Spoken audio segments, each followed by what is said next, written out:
Johnny581 back here again with another Halls and Hunts. I'm playing serious catch up right now, as I haven't had time to film anything the last couple of weeks, so I kept everything that I found in separate piles for recapping purposes.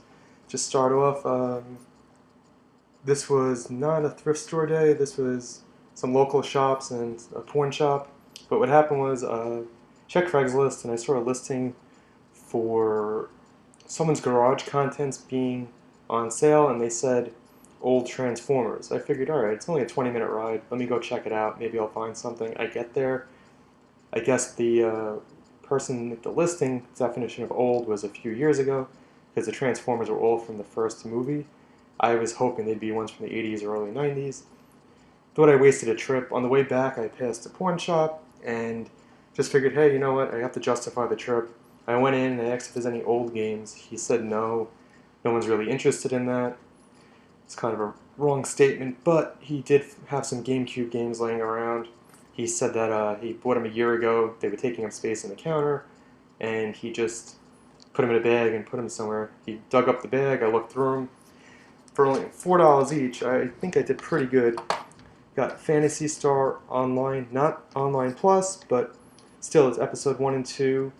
Obviously, there's no Phantasy Star Online network at this point in time. This is a long time ago, but you can still play the game locally. Great Sega RPG, pretty damn rare. The case itself is kind of filthy, but got the booklet, got the game.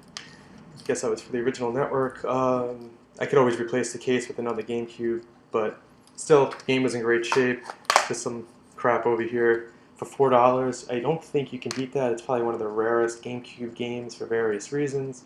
The Plus version is a little rarer, but it doesn't really matter. I don't think that changed the game drastically. It's just an update, and that's kind of irrelevant at this point. But still, $4 for one of the rarest GameCube games. I'm very happy.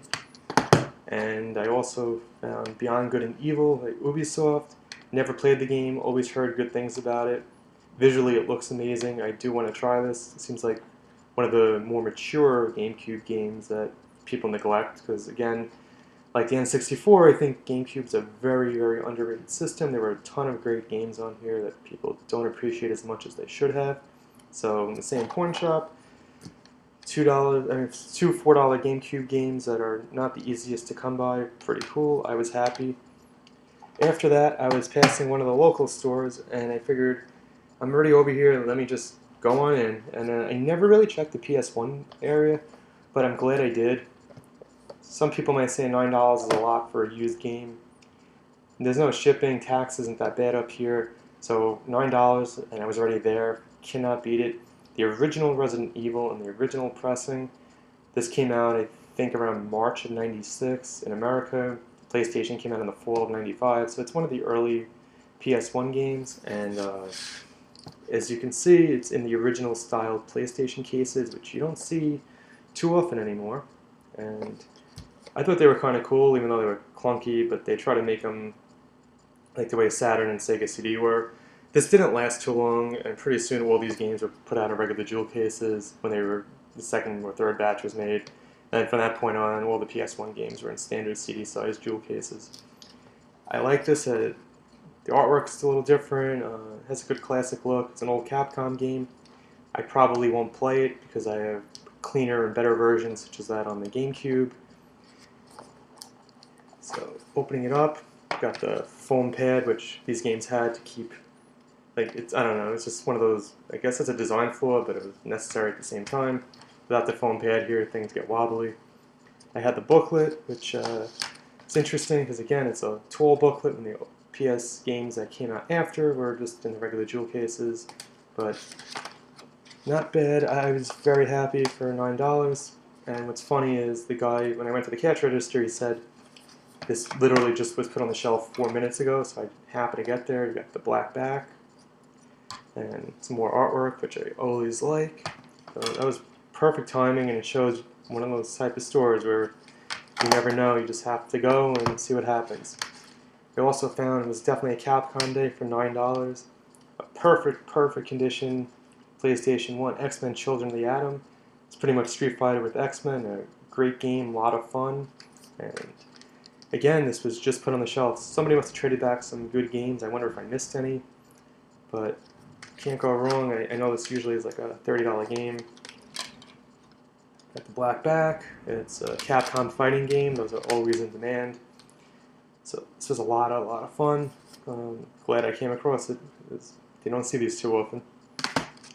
Another Capcom fighting game is Marvel Superheroes, and it's another rare game. So $9. Some people might think it's a lot, but it's a $20, $30 game. Rare, perfect shape. Can't complain, and this is Street Fighter with the Marvel heroes, essentially.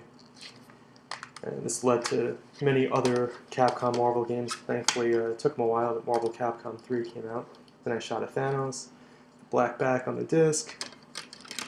Capcom Fighter's Edge points. So I'm very happy. 3 classic PS1 rare games for $9 each. Not bad. And I also found, just on my N64 kick, to find games I don't have that are rare or odd. This is Rat Attack. I think it also came out on PlayStation 1. Don't know much about it. Paid $7. I don't think that's too bad because no shipping, and this is probably only the first or second one I've seen in person since the game was first out.